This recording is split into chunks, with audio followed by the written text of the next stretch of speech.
সিরাজগঞ্জের কাজীপুর উপজেলার সোনামুখী গ্রামে 1 বছরের এক শিশুকে যৌন নির্যাতনের অভিযোগ উঠেছে তার বাবার বিরুদ্ধে। ঘটনাটি জানাজানি হলে স্থানীয়দের মধ্যে ক্ষোভের সৃষ্টি হয়। পরে এলাকাবাসী অভিযুক্তকে আটক করে পুলিশে খবর দেন। খবর পেয়ে কাজীপুর থানা পুলিশ ঘটনাস্থলে গিয়ে তাকে হেফাজতে নেয়। অভিযুক্ত নূর ইসলাম বগুড়ার শেরপুর উপজেলার ছনকা গ্রামের বাসিন্দা। দীর্ঘদিন ধরে সোনামুখী গ্রামে শ্বশুরবাড়িতে ঘরজামাই হিসেবে বসবাস করে আসছিলেন তিনি। শিশুটির মায়ের অভিযোগ, ঘটনার সময় তিনি কাজের জন্য বাড়ির বাইরে ছিলেন।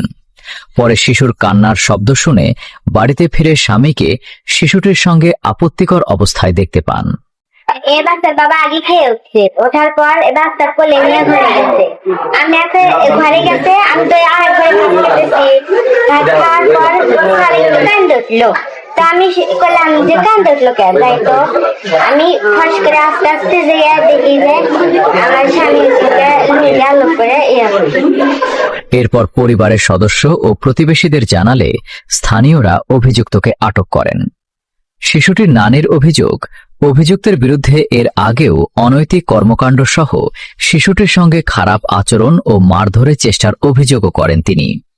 এই ঘটনায় অভিযুক্তের দোষ প্রমাণিত হলে দৃষ্টান্তমূলক শাস্তির দাবি জানিয়েছেন পরিবার ও স্থানীয়রা।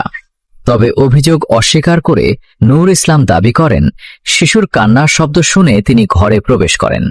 শিশুটির শরীর পরিষ্কার করার সময় অনিচ্ছাকৃতভাবে ঘটনাটি ঘটে বলে দাবি তার।